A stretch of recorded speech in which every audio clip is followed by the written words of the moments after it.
Let me read something else AOC was involved in this week, which is her series of tweets about abortion, because that's the big story that's happened in Texas, of course, but all the country is watching this, because this has always been, I think, the great motivating issue in elections in the last many decades for women. I mean, we've often heard the phrase, you know, if men could get pregnant. Well, AOC says the gutting of Roe versus Wade imperils every menstruating person in the U.S. I would have thought maybe just saying women, but okay. I'm willing to always listen. She said, just one reason Roe isn't a woman's issue, people who aren't women can menstruate too. Duh. Trans, two-spirit, and non-binary people have always existed and will always exist. People can stay mad at that or grow up.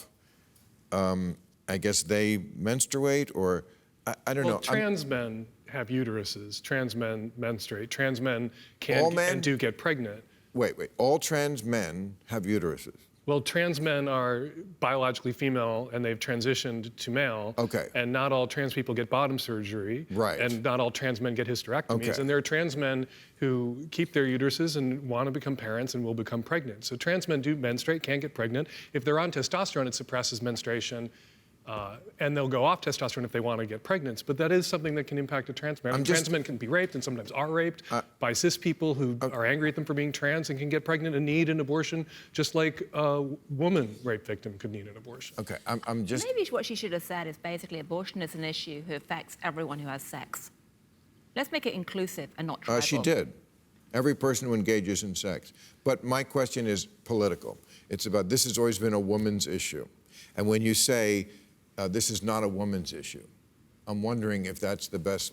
It's important that the two-spirit vote, I'm sure, is very important. I'm not mocking two-spirit.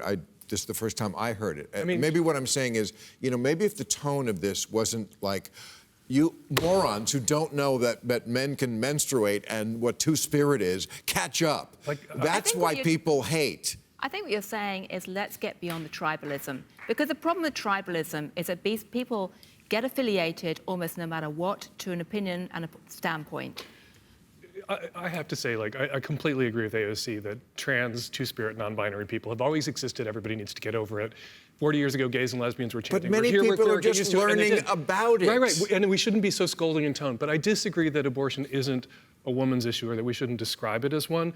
The left talks about voter suppression laws that make it harder to vote as racist. They are racist in their intent. They target black voters particularly, and we talk about that as a racial issue. Even though some white people aren't going to be able to vote, don't have voter ID, might have a harder time voting, we don't say, don't talk about voter suppression like it's about race because some white people, and I think we can do the same, we can walk the same line on abortion. Yes, it's misogynistic, patriarchal, it targets women, it's about controlling women's bodies.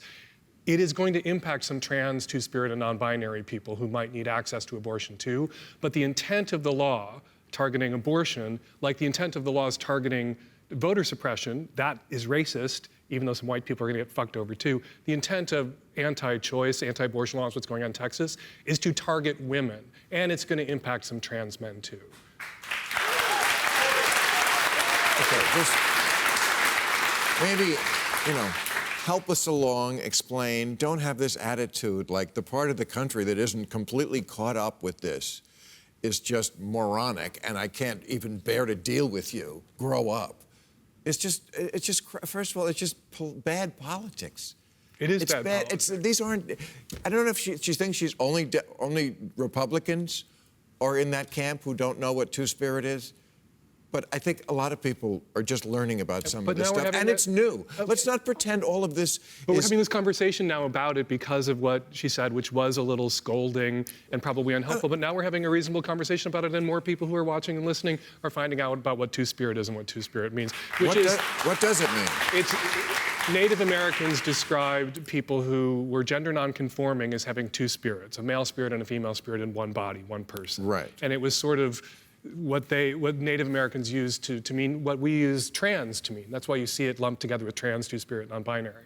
That's what two-spirit is. It's Native American. Okay. I think But if I'm you a would take- fairly well-informed person, and I just learned it. But you were open to Okay. learning it. I mean, and you learned it because I am open to learning it. But you learned it because of what AOC That's said. not the way to do it. I agree. I wish the left could take the example of Obama in 2007.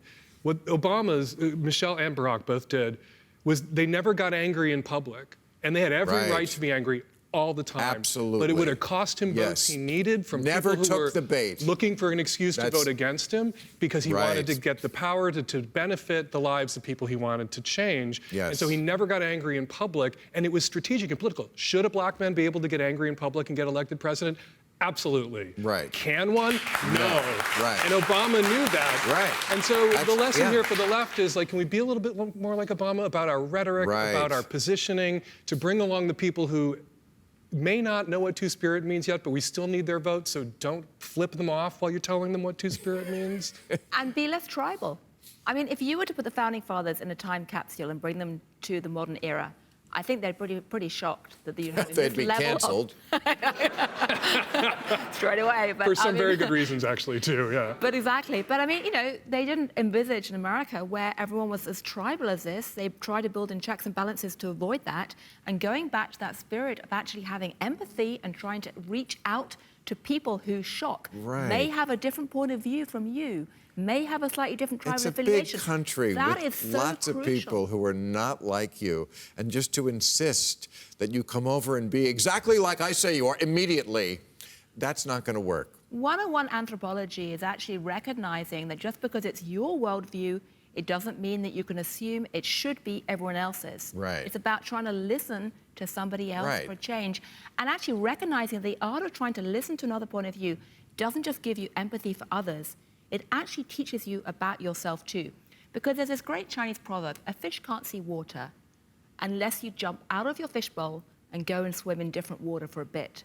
And by golly, after COVID-19 lockdown, where we've all been locked down with our own tribe, our own little pod, people just like us, there is a desperate need right now to jump out and go and swim in some other water and try shock horror and talk to someone who might actually be from a different party. Oh, I could not agree more.